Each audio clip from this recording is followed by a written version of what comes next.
You're listening to The Authenticity Show, where you get to eavesdrop on great conversations about health, creativity, and the quest for excellence. Your hosts are Carlos Casados and Satch Purcell.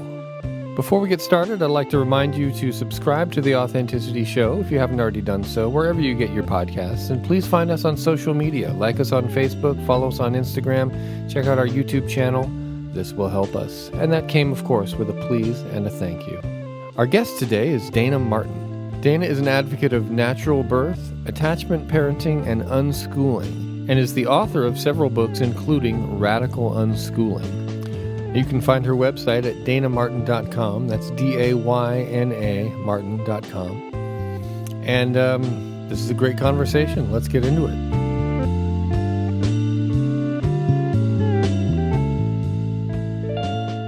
So Dayna, you are an author. You've written a couple of books. You wrote, I have them here. You wrote Radical Unschooling, A Revolution Has Begun. We have to talk about this. And you made, you recently had a book called Sexy Birth. And we have to talk about that too. So, I know from what I've read about you that you've been featured on various shows, well-known shows and things like this, talking about what you do. And you are an unschooling advocate, and there's a lot of people that are going to want to know what that is and have not even heard about this. So maybe, is that a good place to start? Sure, yeah. So most people have heard of homeschooling. I mean, I think that's a term most people are familiar with. And unschooling is a type of homeschooling. But unschooling is really, really different than what most people think of homeschooling to be, because unschooling is not doing school. Now, when somebody first hears that, they think to themselves, oh my goodness, people aren't learning, they're not educating their kids. But the truth is, it's about education, but it's about living without school, the trappings of school, the institutionalized aspect of school, the authoritarian paradigm. And so what unschooling is living life as though school doesn't exist, but a place where learning flourishes. So I have 4 kids. Let me just start off by saying I have 2 boys and 2 girls. I have a son who's 12 named Orion. Ivy is 15. Tiffany is 18, and Devin is turning 21 in a couple days, my oldest. So yeah, it's amazing. I never expected to be an advocate or to be even living this life. It was something that happened really naturally and organically for me. So it all began when I gave birth to Devin. I was in the hospital. And shortly after giving birth to him, the nurses came in and they turned on the TV, of all things. And the Columbine shootings were happening live, like literally, as I held him for the first time. And we're all trying to figure out what's going on, and people screaming and parents. And it was just this really profound moment where I was holding my son, looking down at him, and then looking up at the screen live at these parents losing children. And it's when it just came to me, I had this feeling of that I wondered how many of those parents and kids would have preferred to be home that day. Like, how many of them didn't know they had the option? How many of them had no idea of the freedoms that they could be living? And from that point on, I said, my kids will always have the choice. So to me, unschooling is giving children the choice and the freedom to go to school or not, to use school or not. My kids never have. But it's basically learning through life. It's about learning through your passions. And it's against any kind of forced learning. Most people really confuse learning with forced learning in our culture, because that's how most of us were told it had to be done, or we wouldn't learn anything. We were told that if it wasn't forced and we weren't made to do it through punishments and rewards, that we wouldn't ever learn anything and we would be stupid and unmotivated. But that was all a lie. Nothing could be further from the truth. In fact, learning is like breathing, and it feels really good when it's not forced upon us. So my kids, they're functioning members of society, I guess you could say. They're wonderful people. I'm not just saying that. They have really interesting careers. And I'm happy to have you ask me any questions, because there's so much to say, isn't there?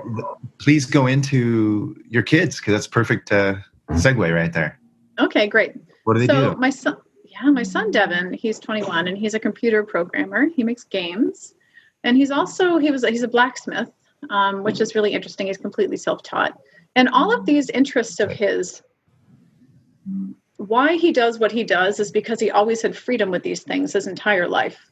From the moment he showed interest in fire when he was 3 years old, he wanted to light a match. And instead of saying, no, it'll hurt you, I said, okay, let's go somewhere safe. And I took him down in the cellar, and he spent like hours learning how to light a match, one after the other, into the fire, into the big wood furnace that we had. And I sat with him to make sure he didn't get hurt. And he, then graduated to starting fires outside. He learned how to do it, and lighting candles at the kitchen table and playing with the wax. Keep in mind, this is all with my presence. And as a culture, we're told that kids should not do things like that generally, and parents are really feared into telling their kids not to. But I just said yes as much as possible. I wasn't the wall standing between my kids and their desires, and I really believe that's why they are who they are today. So Devin's probably the most renowned in our unschooling family as far as like being seen publicly. He's always, people have seen him grow up as an unschooler, and he's getting married actually in a couple of weeks. Isn't that crazy? Wow. But yeah, my daughter Tiffany, she's 18. She's an aspiring model, and she's a musician, and she's in a very different mindset. Like Devin's like supernaturally minded for the most part. He loves survival in the woods and building sports, where Tiffany's all about fashion and designer and makeup, and then there's my daughter, Ivy, who is practicing guitar right now with a guitar teacher online in the background, if you can hear it. Mm-hmm. Now, Ivy is very interesting to most people because she looks really scary. She's totally gothed out. She has her hair dreaded, and she looks like, she loves Marilyn Manson. So she looks like that kind of kid. However, she runs an animal rescue. She saves animals. She's a vegan advocate. She's a really wonderful human being. And yeah, I sound like one of those bragging mothers, and I don't want to sound like, because I'm living this life, my kids are amazing, because you know what? My kids aren't any different than most kids out there at all. They're not exceptional. They were just given freedom, and they were trusted. So I believe every child could do anything that I'm sharing that my kids do. It's just, they're usually living somebody else's agenda, not given the opportunity. So. Wow. The uncarved block idea, Satch. Yeah, I love it.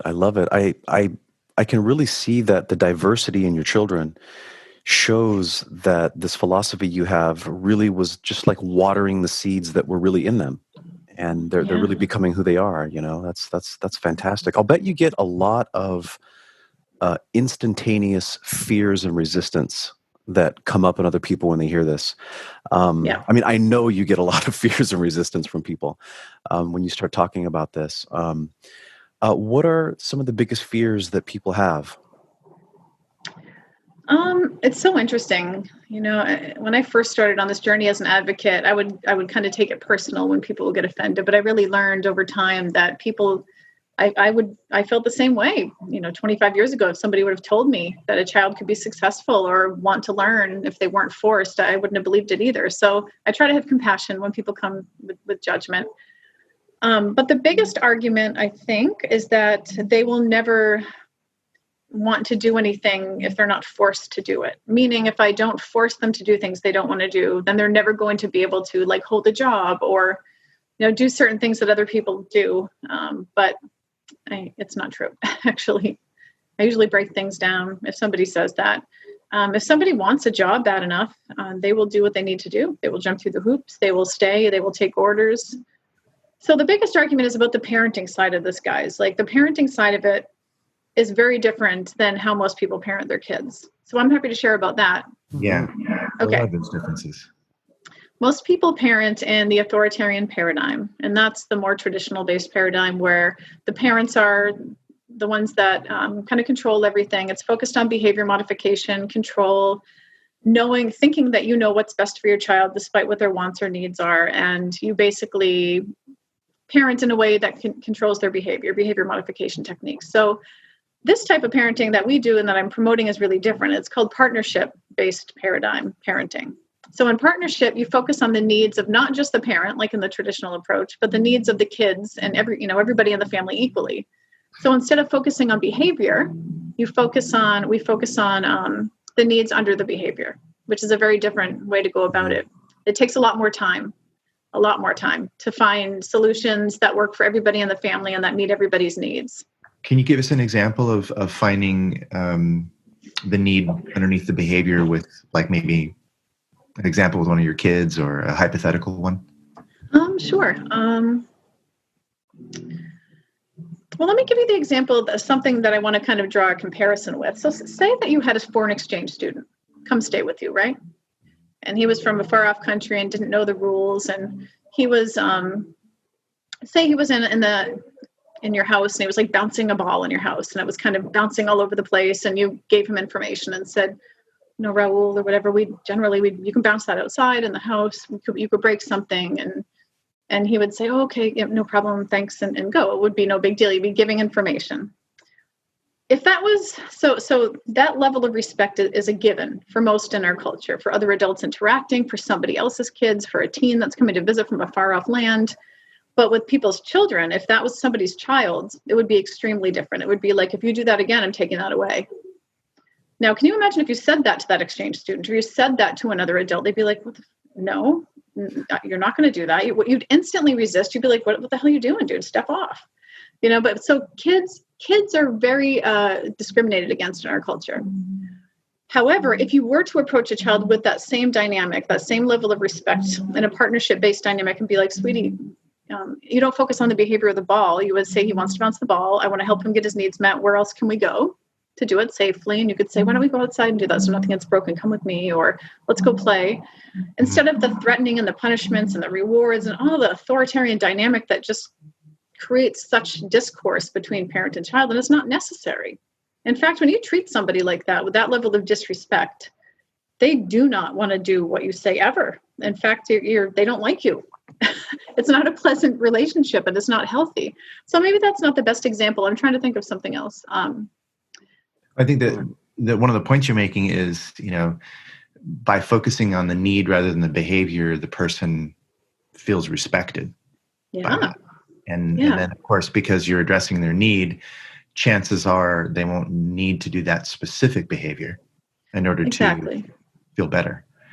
Yeah. And so if you envision anything that people say to a child, if you were to say that to somebody you love, whether it's your best friend or your partner, how would they respond if you said it to them in the same exact way you say it to a child? Think of these things like saying, don't put that in there. You go pick that up right now and go put it in there. Your partner would be like, what? Excuse me? Why are you talking to me like that? And don't talk to me like a child. Or don't disrespect me. That's not nice. And so kids feel all of that. The same thing you would feel if the two of you talk to each other that way. You have a certain just dynamic, a level of respect. And if you talk to each other that way, it would be hurtful. You wouldn't want to be friends. You'd be like, this person disrespects me. Children feel like that every single time a parent talks to them like that, but they can't articulate it. They feel it. They take it in deeply, and it affects their self-esteem. It damages the relationship between parent and child so that you're not an influence on their lives. When your kids trust you and you're not the wall between them and their desires, and they know that you're there to help them get what they want in life, they believe what you say when you give them information, and they turn to you for information. I have another example I could give you that, like a real life example, and then we can move on to the next point. But so my son Devin had a friend over. He must have been about 13 years old, and we had a trampoline outside. The boy across the street was a traditionally parented, grounded if he got in trouble, forced to do things he didn't want. He came over to visit, and they were both jumping on the trampoline. Well, the boy jumped, and the net around the trampoline, he grabbed it and he jumped in it and he pulled it and it ripped. And the boy instantly said to Devin, oh my God, don't tell your mom. And Devin stopped. He's like, why? Why wouldn't I tell my mom? She'll help us fix it. Why wouldn't? Oh, no, she'll tell my mom and I'll get in trouble. Don't tell her. Please don't tell her. She's going to get mad at me. And Devin said, no, my mom's going to help. It's not a big deal. She'll just come out. And the boy was like, what? And Devin said, watch. And he called me and I said, oh, that's too bad, guys. Let me help you. Let's rig it up here. Help, blah, blah, blah. And the boy said, please don't tell my mom. If you tell her that this happened, I will be grounded. And he was scared. Wow. And it hit me. But think of how normal that reaction is. We had most of us had these kind of reactions. Don't tell. Yeah. Things are changing. Children are next on the human rights agenda. And when you treat them like human beings and you treat them with respect, which I know takes a lot of undoing and deconditioning, but it changes everything. When children know they can turn to you and you're not the one delving out punishments and taking away their freedoms and treating them like crap, you're blown away with what they can accomplish. So, hold on. Okay. Was it traveling from the bathroom to my daughter's room? She brings her music with her everywhere. Very good. Yeah. So Dayna, you talk about attachment parenting. Could you describe what that is, and is that what you are talking about right now, or? Well, attachment parenting, I think, is probably a little bit of a more known term than unschooling or radical unschooling. And it's a paradigm of parenting, the partnership based, again, where babies are born and you kind of trust what they're communicating to you. So if they cry and they're hungry, you feed them. If they want to be held, you hold them. And generally, a lot of people sleep close to their babies. They don't believe in letting their babies cry it out in a room by themselves. And so it's a much more natural, instinctually based approach. And it's something that I just naturally did. I didn't plan on it. When I brought my first child home from the hospital, Devin, I put him in this little bassinet that my mother-in-law gave me. It was like this handed down bassinet. It was like this sacred thing. And everybody was like, oh, she gets this thing, you know. And so I put Devin in it, and I sat down on the couch, and he started crying. And my mother-in-law said, no, don't pick him up. Don't pick him up. He has to learn. He has to learn to take care of himself. Now, this is a 4-day-old baby. And she was like warning me, do not pick him up when he cries. You'll be creating a monster. And so I just let him cry. And I sat there, you know, aching to hold my child. Everything inside me was telling me to pick him up. And she left. And the first thing I did was I ran over and I grabbed him and just held him and said, I will never, ever do that to you again. Ever, ever. But it was, the way most people are told to do things. And that was the beginning of the end of my relationship with my mother-in-law. Actually, it was kind of, sadly. She just needed a hug. She just needed you to she needed the hug. Oh my gosh, I tried so many times because, we're raised to be people pleasers, aren't we? And so social conformity. When you are, when you're raised to strong impulse.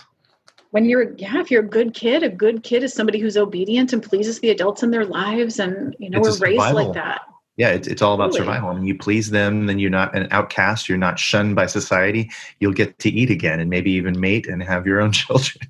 Yes, that's exactly right. That's how primitive. Biology. And what needs are those behaviors satisfying, right? No, because we talked about that, So. Yeah, exactly. And so, it was a hard emotional journey to let go of needing to have my mother-in-law approve of me, because the need to parent my child in a way that felt right had to overweight all of that. So it's been a long road here, but it's been good.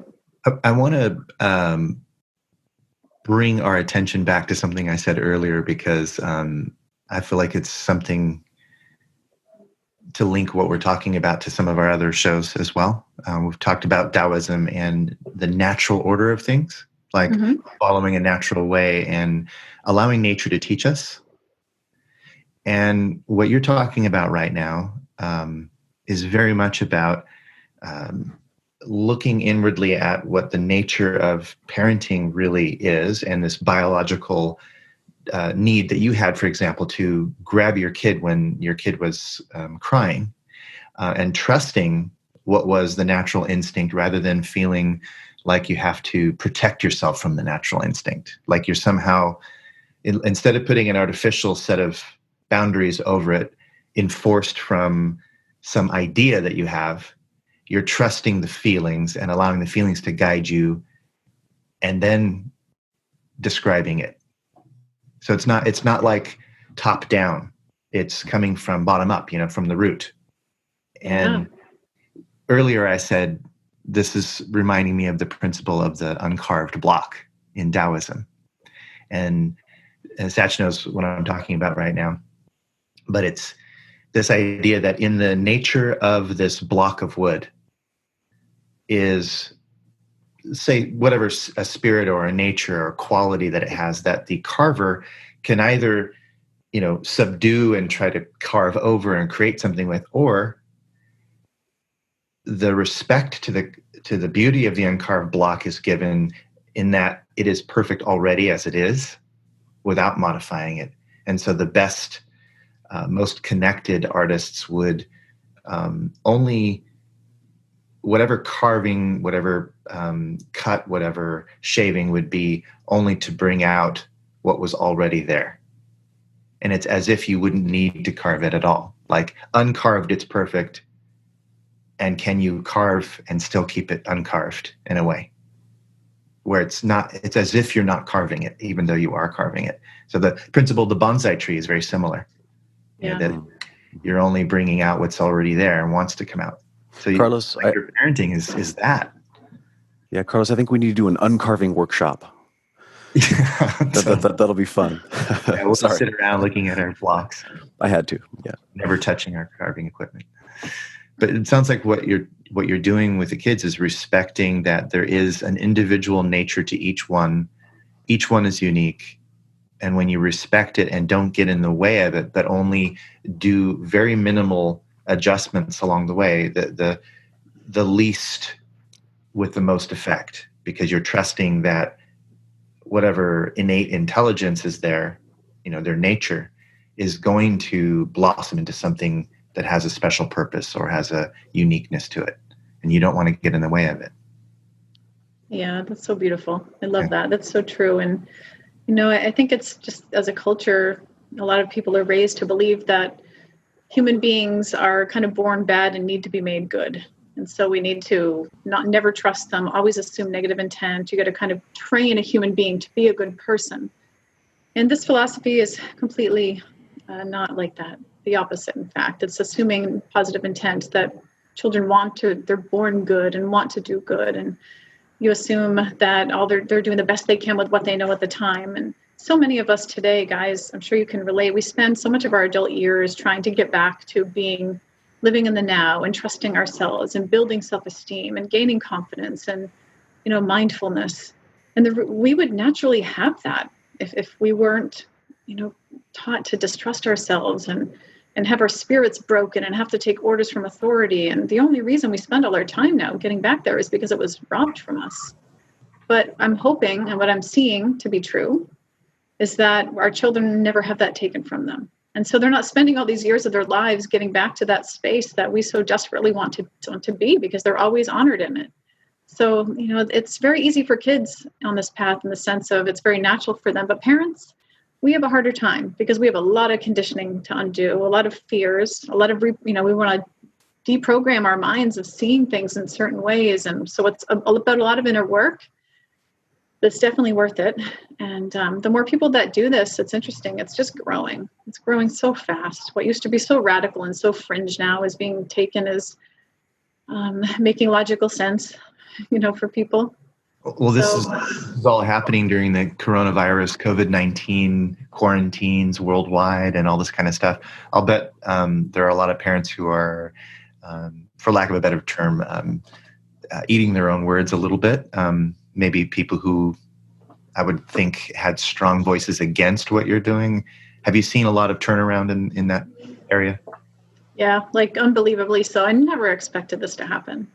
I always felt that what this is promoting is going to become, just natural for people to be doing 50 years from now, but not this soon. And this is really just like any other evolution of consciousness, any other evolution of freedom for people.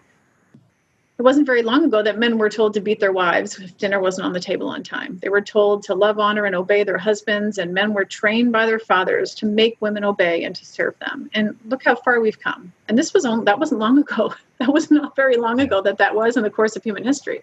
True. Now a man would be arrested if he treated a woman like that. And all that's happening now is that it's time for children to have that same level of respect. So it's this mode of evolution, this natural course of things where children are now being seen as human beings, not creatures to obey, just like women weren't, or anybody else in the past that's overcome discrimination. And it's amazing that it's happening so early. And I think it's because parents are kind of forced in this dynamic, right? They have their kids home all day, every day. Now, I thought when this happened, I'm going to get so many calls from people for coaching. How can I survive this? My kids are driving me crazy. What am I going to do? But something really interesting, guys, is that that's not what's happening at all. Mind blowing. People are contacting me saying, oh my goodness, this is way better than I ever thought it could be. I was lied to. I was told how miserable my life would be. And I want to learn some more skills getting along better with my kids. I want to be a better parent to them. So we're all living cohesively. And so how do you do that? How do you go to this? So this is the shift from the authoritarian paradigm to the partnership one. So this is Chris. So many people have messaged me saying, I'm not sending my kids back when this is done. No way. This is awesome. Wow, that's awesome. It's Big pretty deal. crazy.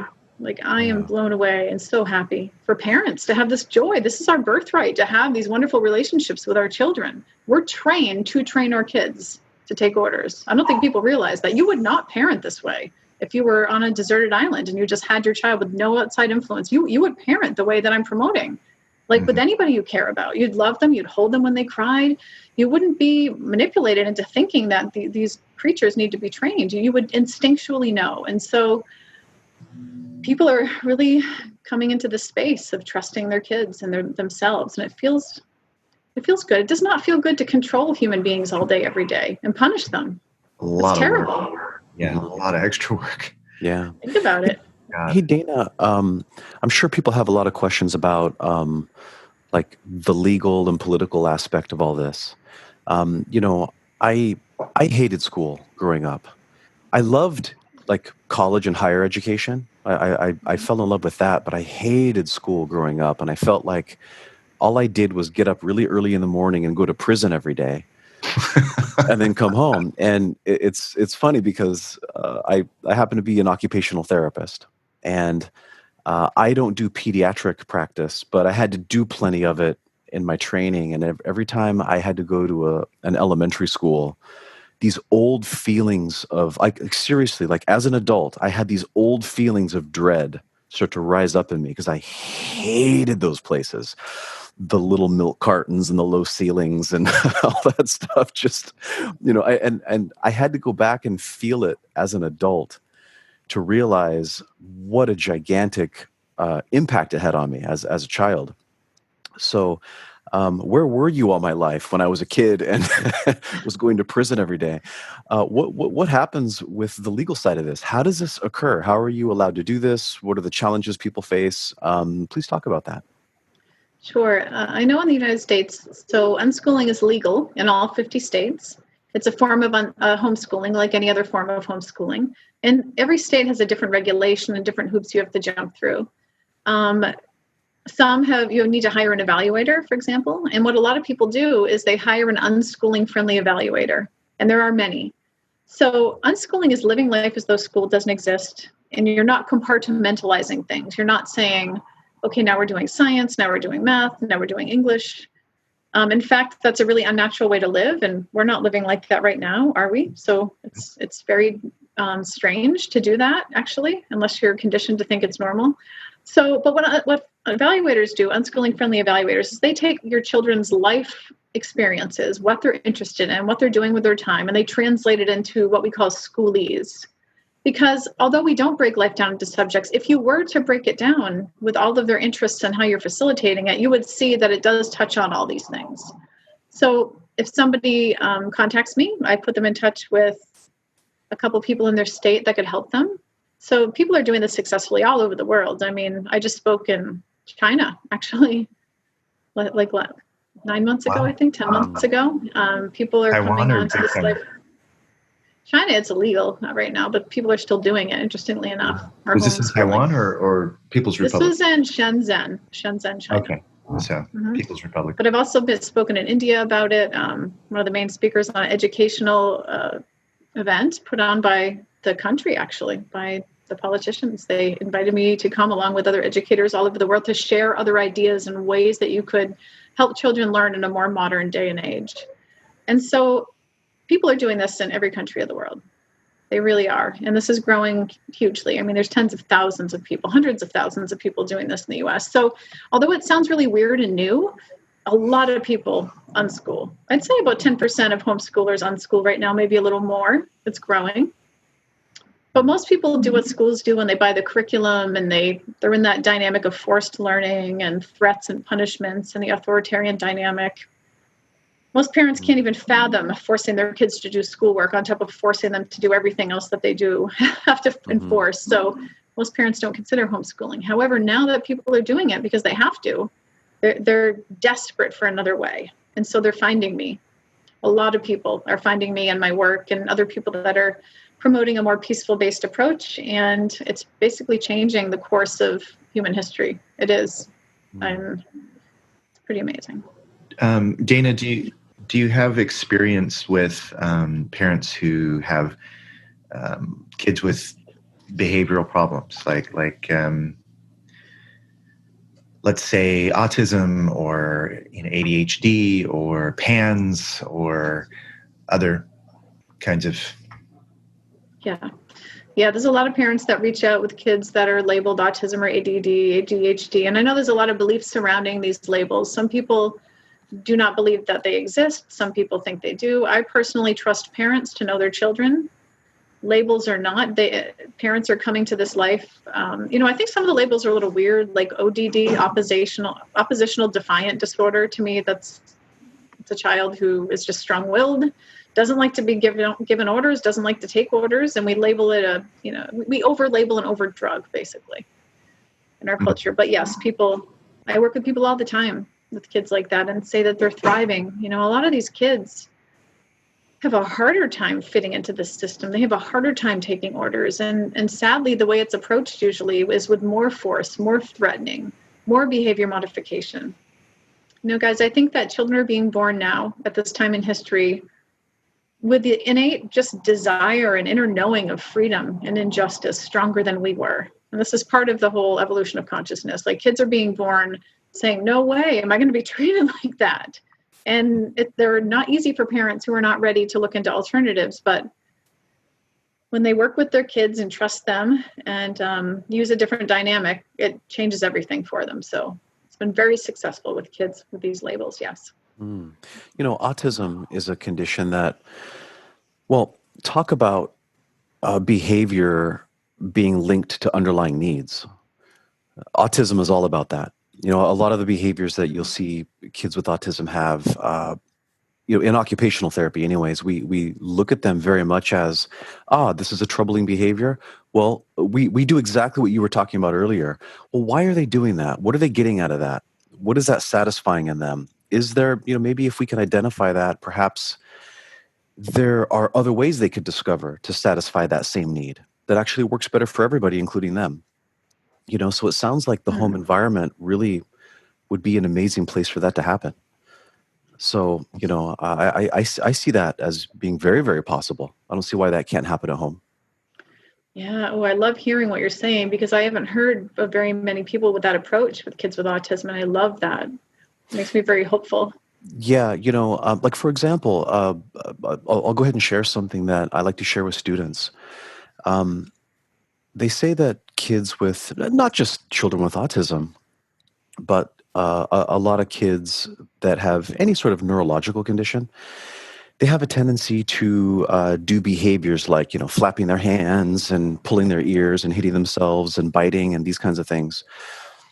It's really, really easy to understand if we just say, hey, have you ever stood in front of a freezing cold body of water and you're about to jump in? What do? We should go, oh my gosh, oh, here we go. We slap ourselves like, oh, we get ready to jump in. We're doing the same darn thing.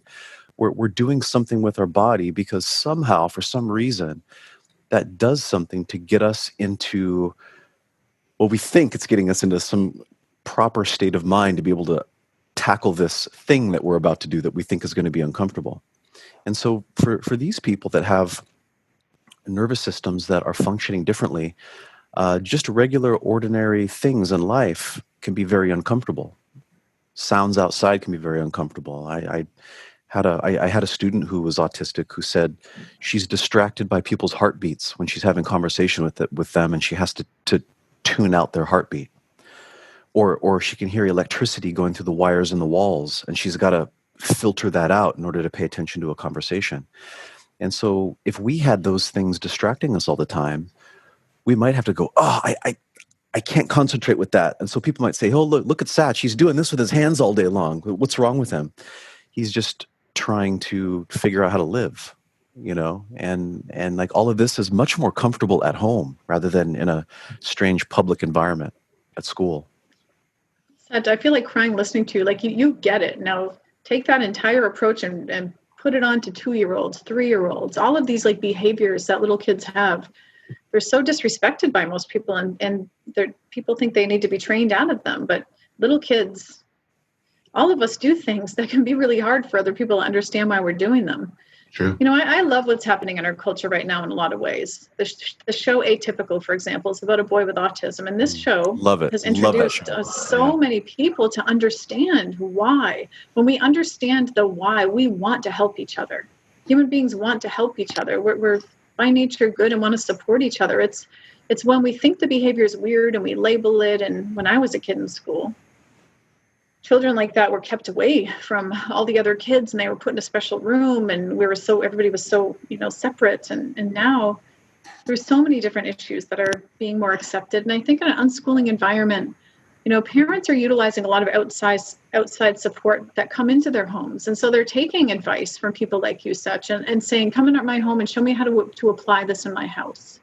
And most kids do so much better in their own environment, and they're just so much more accepted. So I want you to put me in touch with other people like you, because I'm very excited for parents who need somebody that gets the philosophy. Sure. There's a huge section of the occupational therapy community that just does outpatient sensory integration therapy.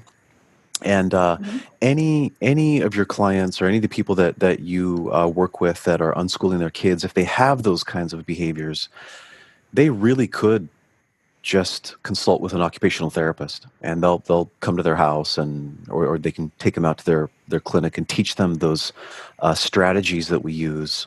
We call it sensory integration, where we just look at the human body as, okay, so if you look at my body and imagine I'm a black box, and I have input coming in through all of my senses.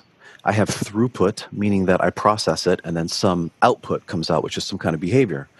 All we do is we just systematically start to control and categorize what input we're allowing to come in, so we can start to see how the person reacts, how they respond. Then we can say, I wonder what would happen if we maybe altered this input coming in. Maybe we're going to take anything crunchy out of their food and just see what happens. Maybe we're going to take out everything slimy from their food and see what happens. And suddenly you start to realize that, all their eating behavior difficulties are better now because we discovered that they hate crunchy. And it's that simple, and so that can be done with all kinds of input: what they see, what they smell, what they taste, what they hear, what they feel through their skin, what they get through their vestibular system and their inner ear types of motions. And so there's lots of people that would love to help this whole unschooling movement happening, because well, they already get it. You guys already get it. You're doing it every day. This is literally what the approach is focused on. It's focusing on the needs and how to help kids get what they want and have their needs met, and have, to model that for the world. When you're living in an authoritarian dynamic with kids and you're controlling their behavior, and they're forced to listen to the one in power. If kids learn what they live, what is that teaching them? It's teaching them that when they're older, they get to do that to other people, and they do. There's bullies on the playground. There's, kids, they get older and they're doing the same thing that was done to them, and forcing people to meet their needs instead of finding ways to meet them on their own. So this approach is like a little mini cosm of world peace. That's what it reminds me of, in each home that's doing it, because you're modeling that everybody's needs matter equally. Yep. And it truly, truly works. Children literally learn what they live. And so when you're taking the time to help your child, and you're taking the time to brainstorm on ways to figure things out, if a family sits down and everybody wants to do something differently, you say, like, what does everybody want to do? Let's lay this on the table. You want to go here, you want to go there. Let's all brainstorm on a way to make this happen so everybody can do what they want. And the kids are invested. They're not like in this top-down authority where they just need to be told what to do. Their ideas matter. They have some really good ideas. And they learn this is how you live with other human beings. Everyone's needs matter, and everybody takes the time to figure out ways to meet it. So, yeah. So peace starts in the home, doesn't it? Yes. It does. As silly as that might sound, people have heard that so many times, but it really does. It really does.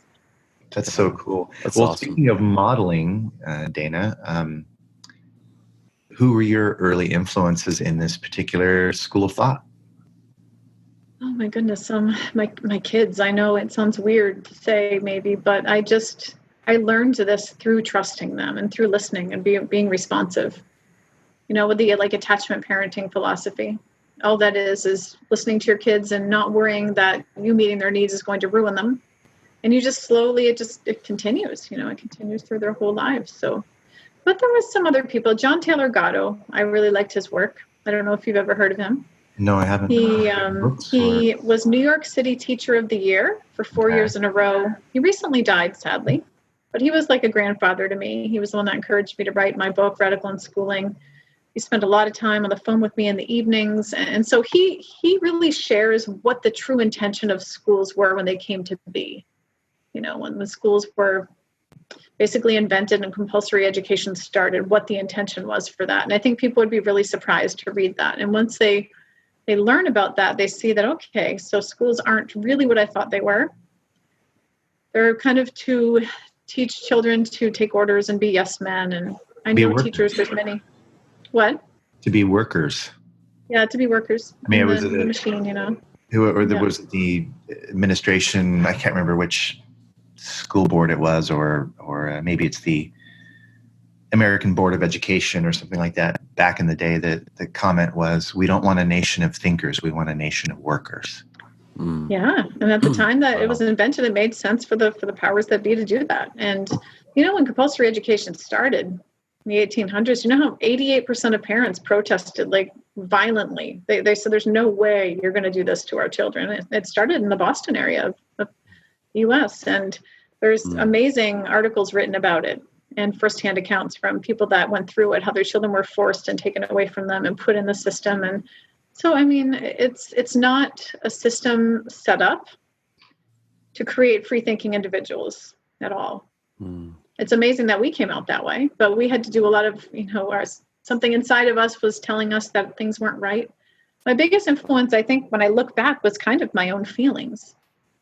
Looking back, I remember what it felt like to be 4 at certain times. I remember what it felt like to be 6 and being told I couldn't go to the bathroom when I wanted to. And I remember very well all these ages, being a teenager. And I always bring that into my work now. When I think about and talk to parents about kids, what you think about your child, their intentions is not real. You need to think back to when you were that age and you were good and you did not want to be lying and cheating and stealing and doing dishonest things, but you wanted your freedom. You had your needs. You had this innate desire to grow and experience, and you were forced to do what other people wanted, and it's damaging all around, and history's shown us that. So I know what people think is really radical today is going to be accepted eventually. And I think that's happening sooner than later with this coronavirus thing. What was your school like growing up? I'm curious for both of you. I don't know. Carlos, did you love school? Dayna, did you love it, hate it? Were you good students? I'm kind of curious. Go ahead. I was okay. I was like I was an above average student. I got really good grades because school was easy for me for some reason. It's all I knew. So I don't remember terribly suffering in the dynamic. I do remember when I got older, though, when I really didn't like school, when it was junior high, around that time, I remember telling my mom, like, I don't want to go. There's girls that are going to beat me up. They've threatened me. I'm petrified of my life. They tell me I'm dead. And I had a lot of bullying when I was younger. That wasn't what drove me to this life, however, but my mother saying, I would love to keep you home, sweetie. Like I want to, but I'll get in trouble. I'll get in such deep trouble. I can't. I don't have that. I can't say that. I can go to jail for keeping you home. And I remember thinking, this is the weirdest thing. How on earth can my mother be afraid of an institution? And so there's times in my life where I said that was wrong. She should have been able to have the freedom to keep me home. And yeah. Wow. So little did you know then. My early years.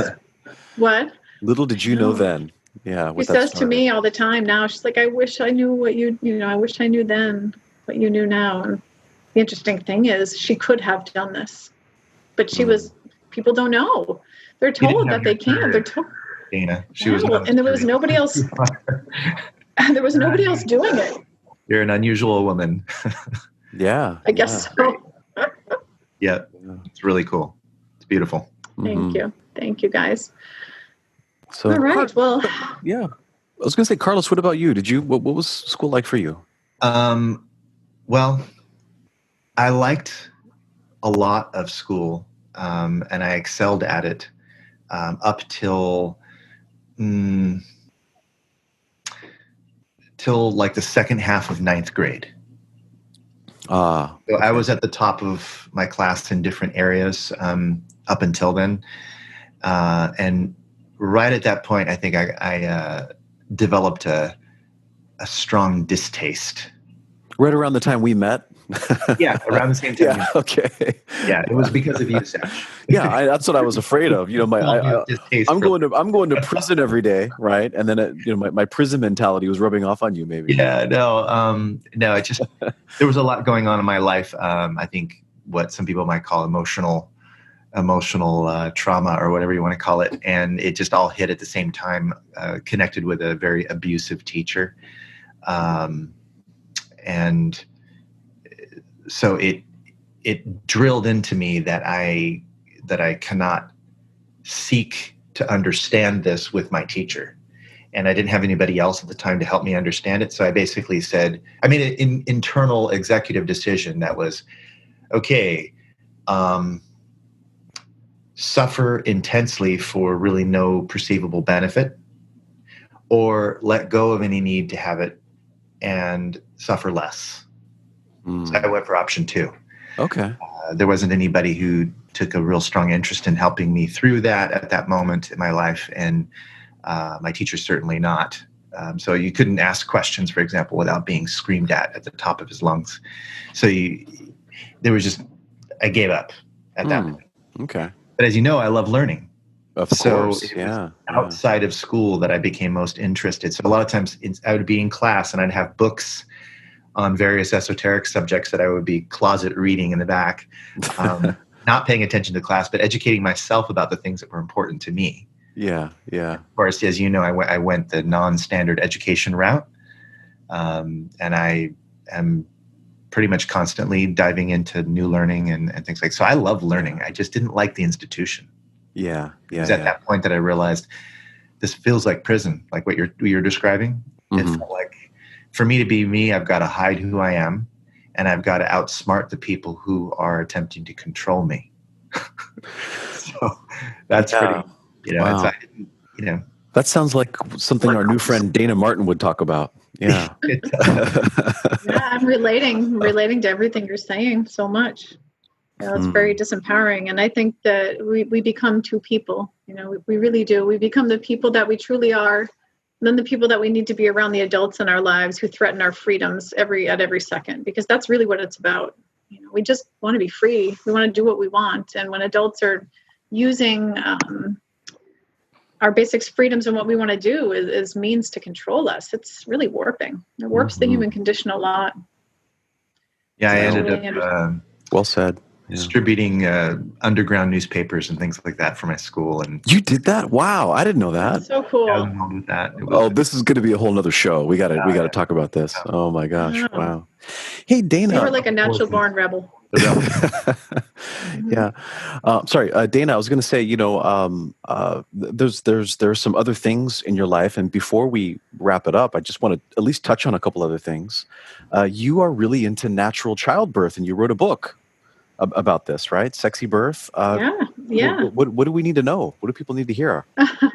So I've written 3 books. Radical Unschooling, A Revolution Has Begun is the first one, and that's probably my most known one. And then what most people don't know about me is that I was a childbirth teacher and a doula, and I'm a midwife. So this is a huge part of my life. And I wrote a book called Sexy Birth, which is about the continuum of sexuality between conception and birth.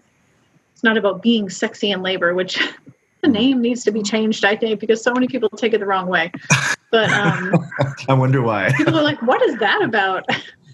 So yeah, it's the story of how I became to do what I'm doing. And I really think the beginning of everything that I'm talking about that I share with you guys today starts with birth. I do, because when women give up their power and they're rescued by like a doctor and given drugs to numb them, the connection between mother and child that's supposed to naturally occur, generally doesn't. And the separation begins. And that's the intention of it all. Now, I know there's true medical reasons and that people need hospitals and need doctors, and thank goodness for those. But it's very rare. 98.9% of women can birth completely naturally and wonderfully. And the only reason that I get excited about it was because I never thought that I could do it, ever. I was like the biggest wuss you could even imagine. That when I had a natural birth, I was blown. I couldn't even believe how amazing it was. Like, it changed me. It turned me into the fiercely protective mother and badass woman that I became over time, because I did something like that on my own, Wow. and people believed in me and trusted me. So it's about midwifery, a lot of it, and how having the different professions between midwifery and the medically managed approach to birth, and how damaging it is. And so I won't get into all the details, but yes. Sure. But just like briefly, a lot of people don't know that, for example, most breech births are fine. This is true. I was born at home in 1973. Yeah, I was born at home. Oh my goodness. The doctor back in 1973, the doctor could actually come to your house. I was born in an apartment, an upstairs apartment in Santa Ana, California, in 1973, and I was born at home, and it was a little bit complicated too. I guess I wanted to come out seeing the world face first, and the doctor had to move my head, right? Or I was going to bend backwards. Yeah. But it was okay. I've heard. I've been through that. I remember also being a child. I was very, very young, and another set of friends that we knew were having a home birth, and I remember being there when she gave birth. That's memorable, I'm sure. Yeah. Oh, it was a heck of an experience. So it doesn't seem too outlandish to me that babies could be born in, teepees and tents and huts and cabins and apartments.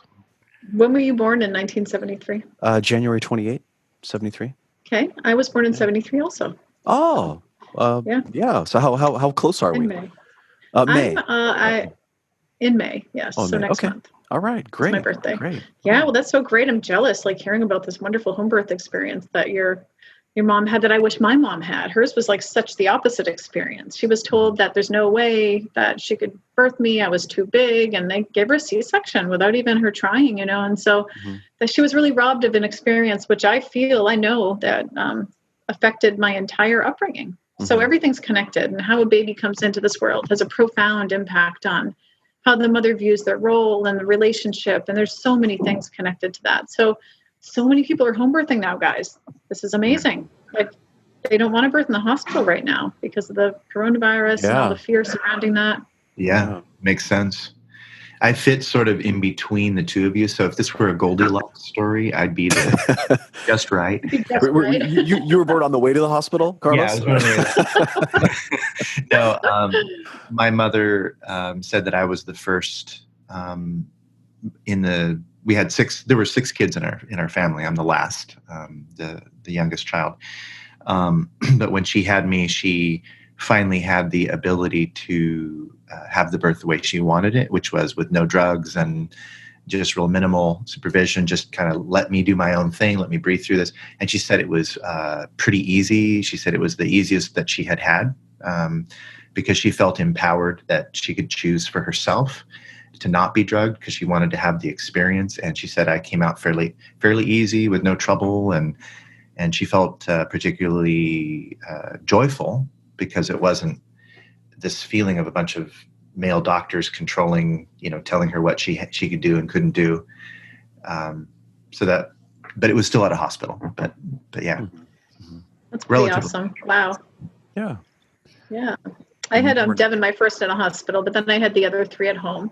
It was really awesome. And I help women deliver babies all over the world. So it's a really important aspect of my life. It's a part of my life that started everything for me. I wouldn't be doing what I'm doing without having had a natural birth. So, yeah, I would love to help anybody with that.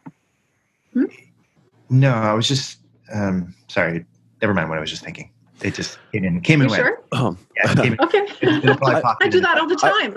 I got something if it comes back, Carlos. The train in my mind skips tracks. Yeah. So Dayna, are you aware of the acupuncture practice of using moxibustion on the little toe to change the position of breech babies? Okay, definitely. great. I think that would be something worth knowing in your area of expertise. So I've been promoting that for a lot of years. Yeah, I did it once. For my cousin, and it did turn the baby. Yeah, it works amazingly well. She still had a C-section or something because there were other things going on, and so that was kind of a bummer. We turned the baby, and she still had a C-section. It's like, oh, really? Oh, maybe wait a little longer. Maybe it gave her trust in using alternative things, in different areas of her life after. So it was useful, I'm sure. Yeah, sure. Well, speaking of alternative, you also are the owner of a business, right? Indigo Rose, and this is. Can you talk about that? Maybe tell people what that's about. Sure. I'm an entrepreneur, and I love making money off of doing things that I love that are useful for people. So, what better life is that? And that's what I'm modeling for my kids. And I hope that they always love what they're doing and can earn a living off of it. So I make skincare. I have a skincare line. And I studied Ayurveda for many years. I've been to India, studying at Puerto Rico. It's a mode of health and wellness that's very ancient, and it's focused on a lot of different aspects of the individual. But what I offer is an oil-based skincare line, and it's really great. So I make my biggest product is called Goddess Oil, and it's this wonderful oil with all these great Ayurvedic herbs and things that really help you look younger and stay healthy. And yes, so that's kind of my new business. All right, beautiful. Yeah, Carlos and I are big fans of Ayurveda. So Carlos has done some Ayurvedic training. Yeah. I went to the California shows about it. You should have somebody on. What? I was just going to say, I went to the California College of Ayurveda. I'm sure you. Really? Carlos, this is amazing. I'm so glad I'm on your show. Yeah, I'm glad you're here too. This is a great conversation. Yeah. Awesome. And now it's making me wonder, how long did it take you to go from like a low wife to a midwife, and how much longer is it before you become a top wife? Well, I don't want to be. Well, there's different aspects of midwifery. A top wife. I'm being so stupid. That was just a dumb joke. That was adorable. It really was. Carlos, no one's ever said that to me. I'm very moved. I'm going to stay mid. Mid is good. That was terrible. That was funny. Yes. Is that a real question? It was a dad joke is all it was. Okay, good. Because I'm like, I can still roll with it. I can roll with it anyway. Yeah, no. I love it. Carlos, I'm going to tell that joke for my grandchildren are going to hear about that. That's how special. Always deliver it with a very straight face. Oh, that's great. That's great. Awesome. Oh man. Oh, that's awesome. So, how do people find you, Dayna? And you were saying that you have a free emergency homeschool kit that I think the world needs right now. Oh yeah. How do people find this? How does this happen? How do people get connected with you? What services exactly do you offer? Okay, so if you go to daynamartin.com, it's DAYNA Martin.com, you can see all the things that I offer, all the different programs. I have a program to help other people become advocates like me. Luckily, I've been fortunate enough to travel the world and be on TV and just have amazing opportunities as a side effect of promoting radical unschooling. And it's growing so much that I can't keep up with it. And I need to help other people that are passionate about this learn to do this. So I offer a program that starts in May for people interested in that. I have the free emergency homeschooling kit. We've got over 1,000 that have sold within a couple, not sold, that were given away to people. And in the emergency homeschooling kit, you get my book free, my radical unschooling ebook free, and then also a masterclass for free that I share with you about how to start on this path. So I think it's really important to know that there's a lot of free resources out there, and I can help direct you to all of them. And there's also some other programs. And if you want to work on a more individual, intimate basis with me, I do coaching, I do group coaching. You will be supported no matter where you are on the journey. So beautiful. You can find me there. My books are on there too. I just had a book come out a couple months ago, the end of January, and my newest book is called Raising Rebels: Parenting Advice from the Girl Your Parents Warned You About. Nice. That's great. Kind of a funny title. Oh, that's great. Just on the title alone. Thank you. Yeah. Great. Yeah. Great. Okay, well, it was great having you. This is Toulouse. Toulouse-Lautrec. Hey, good looking. Oh, wow. Well, hey, since we're doing animal show and tell, this is Neo. Neo's been with me the whole time. Oh, my goodness. Yeah. Oh, yeah. Neo. So this is Neo. So cute. Sorry about my daughter coughing. Oh, she doesn't have the coronavirus. Every time somebody hears her, they're like, no, what's wrong? Yeah. Neo, you're so cute. I've also had Persephone here the whole time, asleep. So Oh my she's goodness. been listening to the whole conversation. So she wonders why Daddy talks Persephone. at the computer all the time. That's so cute. My goodness. What about you, Carlos? Do you have any pets? No, only vicariously through others. At the moment. Okay. Well, that's good. Actually, wait. I do have a pet. It's my own body. That's right. That's right. That's my first pet. Was my body, according to Yeah, right. And I love Peter Got to Lynn's care for it. reference. So. Are you taking yourself on walks? And I putting am yourself taking healthy myself food? on walks Good. like regularly. In fact, after this interview, I'm going to go because it's beautiful. It's been raining so much, but now it's really bright and sunny. So I'm going to go for a run. Mm-hmm. Oh, that Awesome. sounds great. That sounds great. I might join you for a run, Carlos, just here in my neighborhood. Okay, well, we'll do Yeah, slow so- running. Yeah. Well, I think I'm going to have great. to go now too, guys. So that's what we're doing. We're going to hang up with you guys. All We're going to say right. goodbye to everybody, and we're just going to run. All right, everybody. Excellent. Dayna, this has been fantastic. Yeah, so great to meet you. Yeah. All It's right. been great, guys. Thank you so much. Such a pleasure meeting you. Stay in touch. I'm anxious to hear what else you're doing. And one of the greatest reasons why, one of the greatest things I get out of these kind of things is making new friends. You guys are really awesome. And I'm really grateful that you gave me an opportunity to share about what I do. So thank you.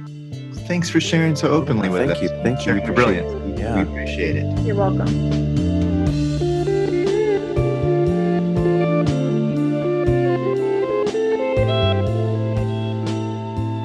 You've been listening to The Authenticity Show with your hosts, Carlos Casados and Satch Purcell.